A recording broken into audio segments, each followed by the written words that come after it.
Hostia, la onda expansiva, cuidado los oídos, ¿eh? Mira.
La Palma Volcano is getting much worse, with increased magma intrusion into its chamber, and the viscosity of the lava that is coming out of the vent is also increasing and slowing, which causes these massive explosions.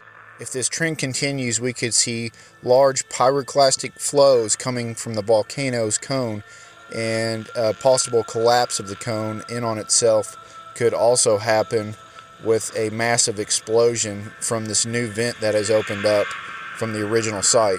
Stay tuned for more updates.